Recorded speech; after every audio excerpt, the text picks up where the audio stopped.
your toes open and close. The national beverage of Ireland. And you know, it makes you feel younger. And the Americans now, hard-working people, they love that. It makes you feel younger. These two Americans, Roger and Dennis, they had never been to Ireland in their lives. And they fly into Shannon Airport anyway, and they hired that car. They're driving on up out of Shannon, a fine hot day it was, and the thirst is building in them. And Roger says, "Hey there, Dennis, we gotta have ourselves some of the national beverage of Ireland. You remember the name of that beverage?" He says, "I forgot. I plumb forgot." So they're driving on in by Abbeyfield anyway, and they notice a big sign up in the chemist shop window. And it says, "Drink Andrews. Makes you feel younger." Ah, dang, that's the name of the national beverage of Ireland. We gotta get ourselves some Andrews.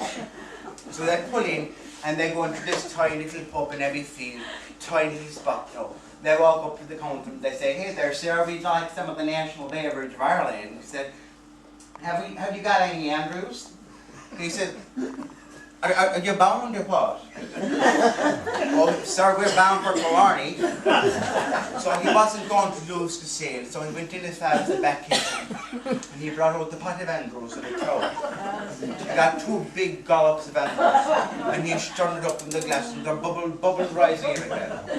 The Americans said, "Slana," and they drank it down. They drank it down quicker than they'd throw it out. And you're not behind the counter now, and they're back again. The American said that, "Sir, we'd like 2 more pints of Andrews, please." "I think you won't be getting it here now," he says. "There's a bigger pub down the road, and they have more facilities than I have," he says. "Oh, come on, sir, because we got to run now." "Gee, you mentioned it all right." So reluctantly he starts them up 2 more pints. And at this stage, she asked the wife to come out as a witness, because she couldn't believe that the Americans were paying for the Andrews. They went in as far as the kitchen and said, "Molly, come out here, girl, come out here." He says, "There are 2 Americans who said they're drinking Andrews. Bring out the mop and the bucket. Bring out the umbrella, girl, while we're at it."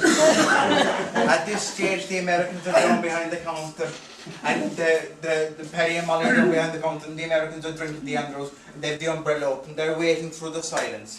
The next thing, there's a bit of a rumble.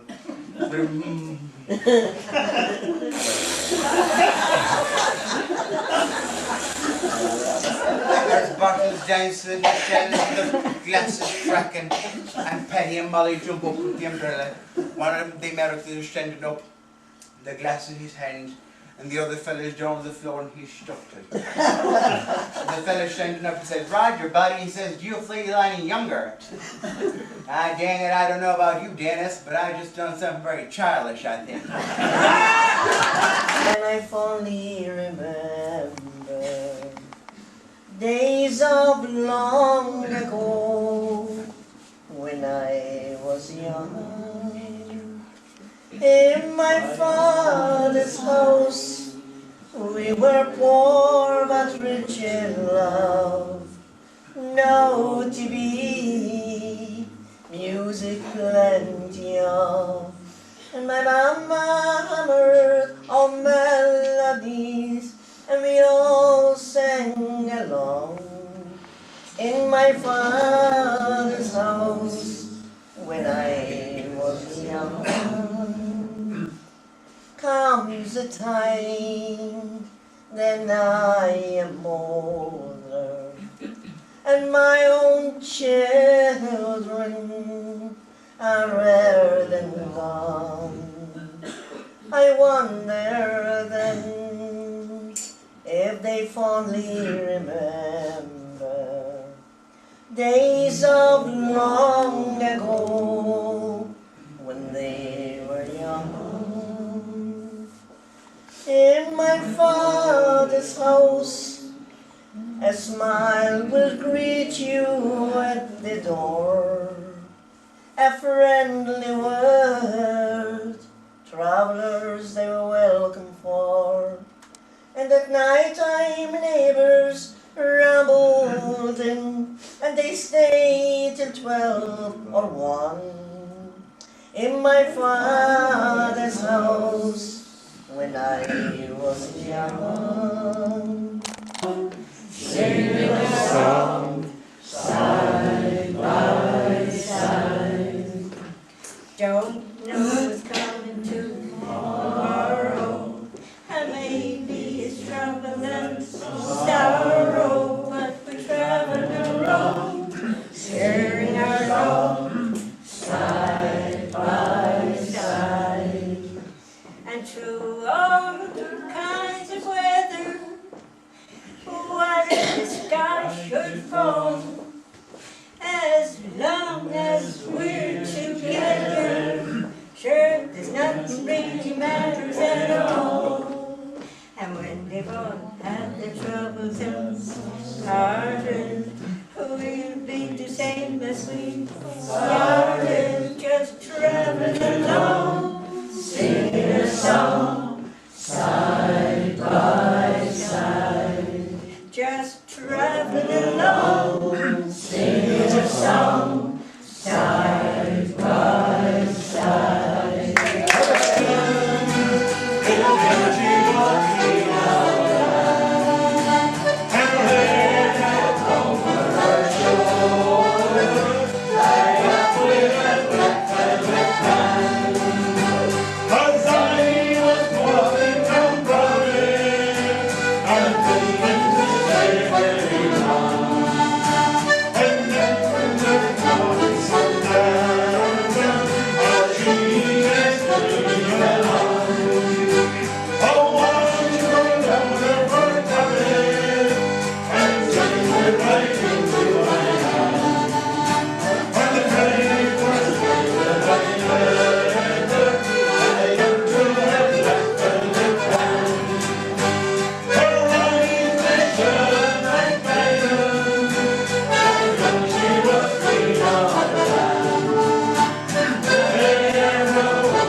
The roses all have left your cheeks.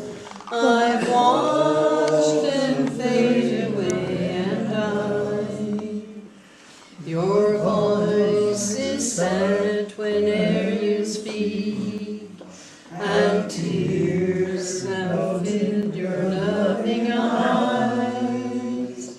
Oh, I will take you back, Kathleen, to where your heart will feel no pain.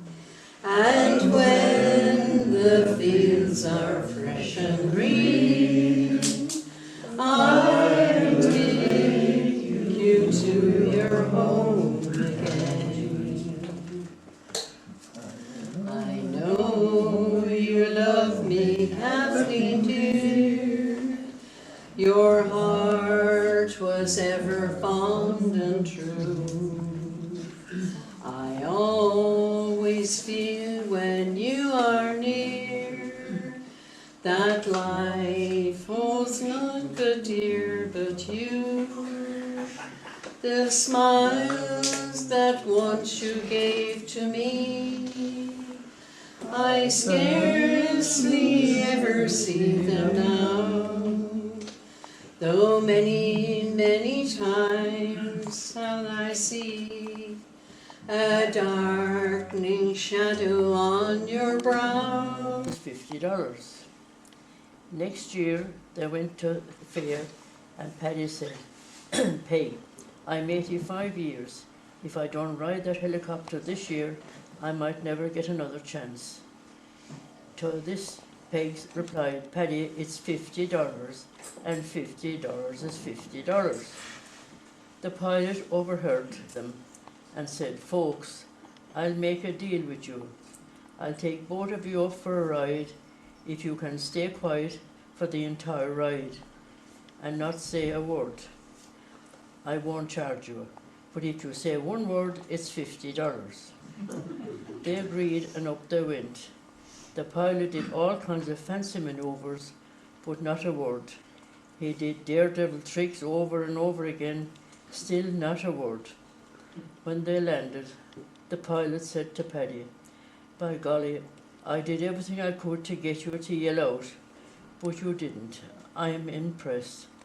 Paddy replied, "Well, to tell you the truth, I almost did when Peg fell out." But you know, $50 is $50.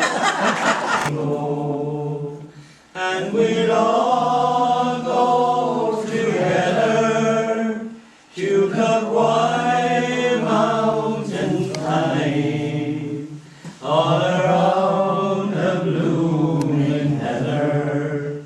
Will you go, lassie, go? I will build my love a tower, neath the pure crystal fountain, and on it I will place all the flowers of the mountain. Will you go, lassie, go? And we all go together to the White Mountain thyme, all around the blooming heather. Will you go, lassie, go? If my true love she was gone, I will surely find another to pluck White Mountain thyme, all around the blooming heather. Will you go, lassie, go?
If every fellow looked out for himself, and the good things all went to the strong. If nobody thought a little for you, John, and if nobody gave a rap about me, and we lived all alone in the battle of life, what an awful sad world this would be. If there is no such thing as a flag in the sky, as a symbol of comradeship here, and if we lived as the animals live in the woods, with nothing else sacred nor dear, and if selfishness ruled from back to the end, and never a neighbour had we, and never we gave to another in need, what a sad world surely this would be. If we were rich as the richest on earth, like John Dowling, and strong as the strongest that lives, and yet never we knew the delight and the charm of the smile that the other man gives. If kindness was never a part of ourselves, though we owned all the land we could see, and if friendship meant nothing at all to us here, what a lonely and sad world this would be. Life is sweet because of the friends we make, and the things that in common we share, and we want to live on, not because of ourselves, but because of the people who care. For it is giving and doing for somebody else. On that all of life's splendour depends, and all the joy in this world, when you've summed it all up, is found in the making of friends. Irish lad, and Kerry is my home. I love to wander down the road when my daily chores are done. It happened that one summer's eve, when fate was kind to me, I spied a young maid walking in the village of the sea. Then I resolved to speak with her, to hear what she might say. I walked a little faster until I crossed her way. I stated my intentions, quite plain for her to see. Then she held my hand and kissed my cheek in the village of the sea. Said she, my handsome fellow, I'm glad we chanced to meet. I've often thought about you as I walked along the street.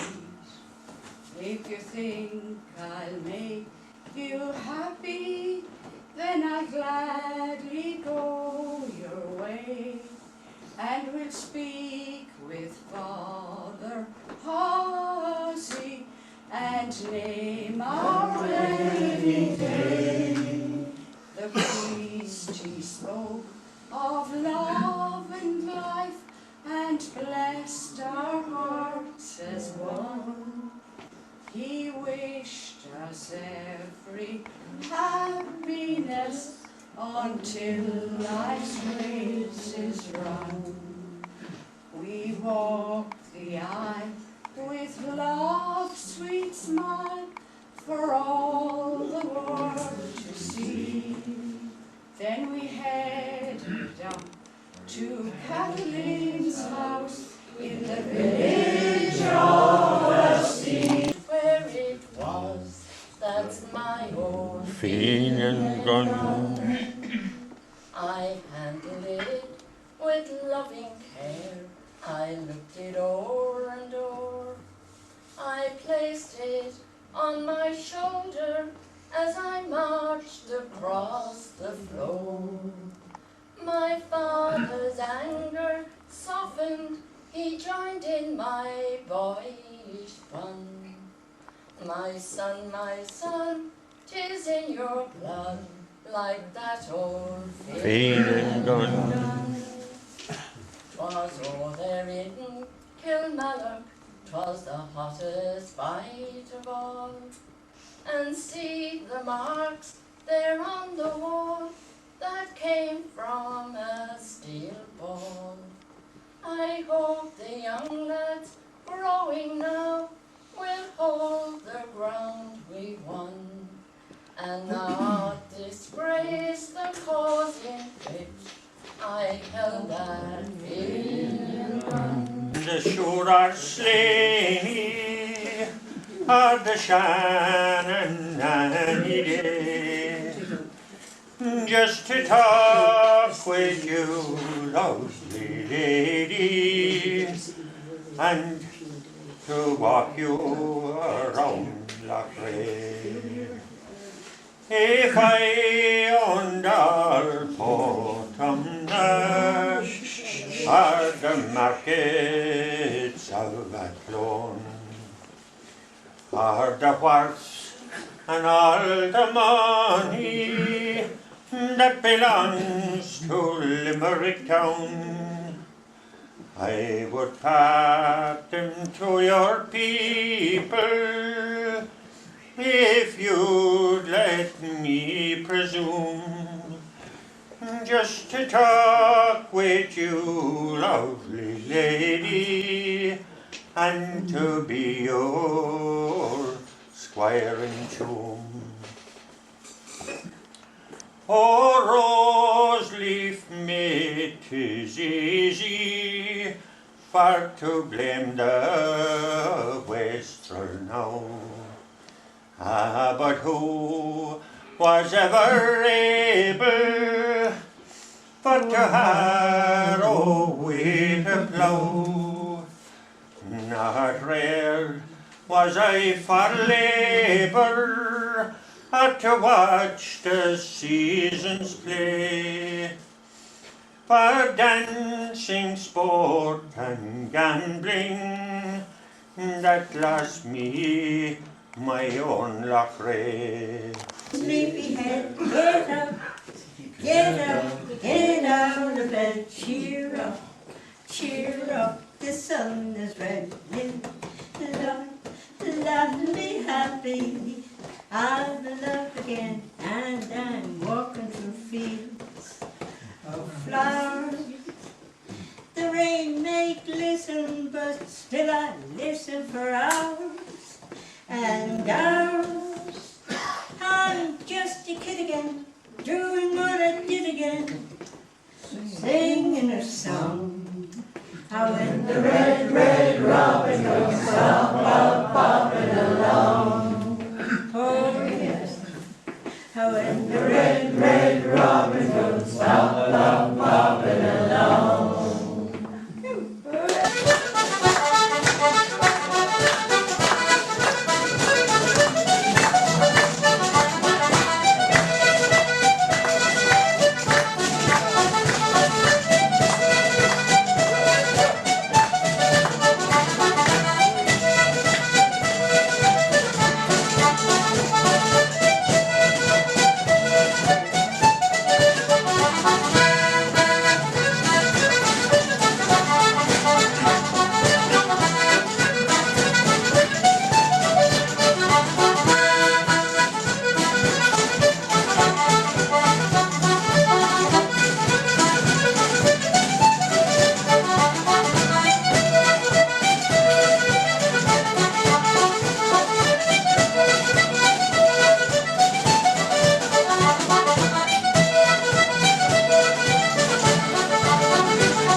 boy, we're rambling the thoughts of long ago.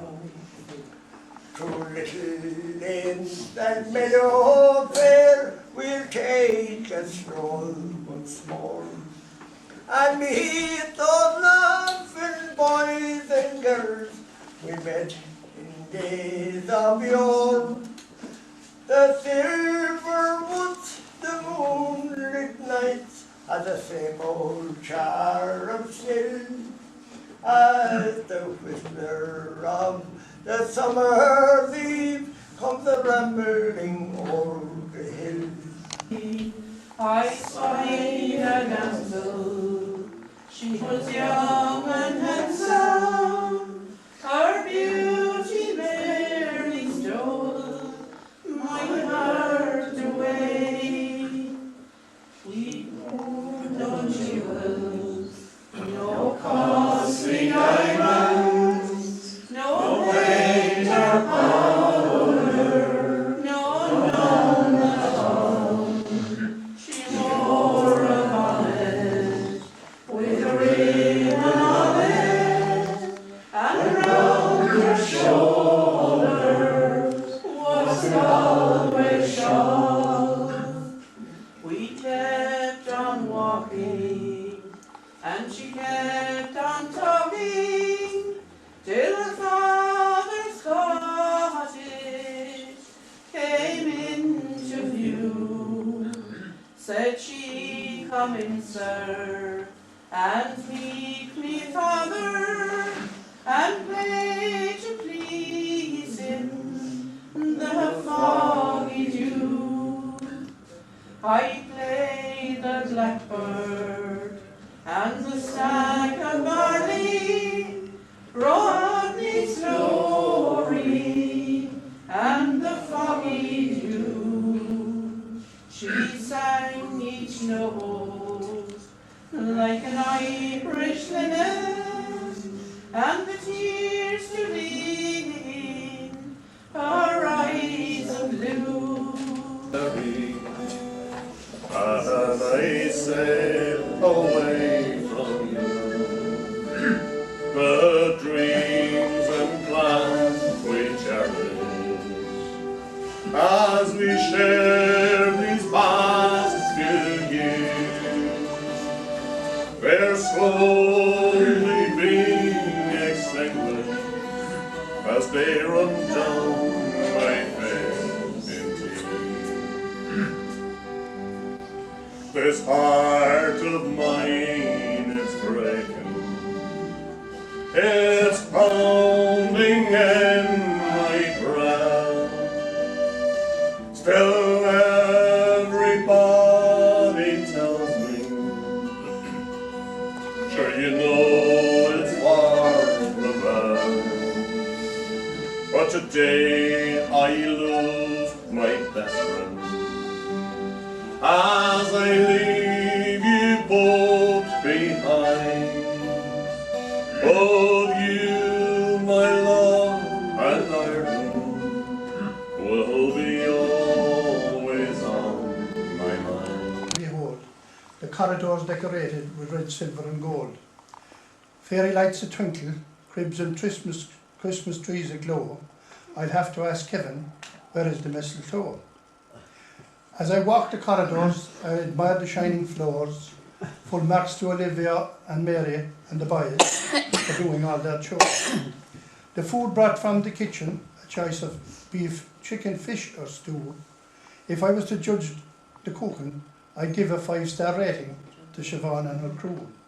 To Siobhan and Patricia, I don't envy them their job, to keep up with the log of patients coming in and going out, and keep up with the log and keep the ship sailing smoothly, and keep up with the log of patients coming in and patients going out.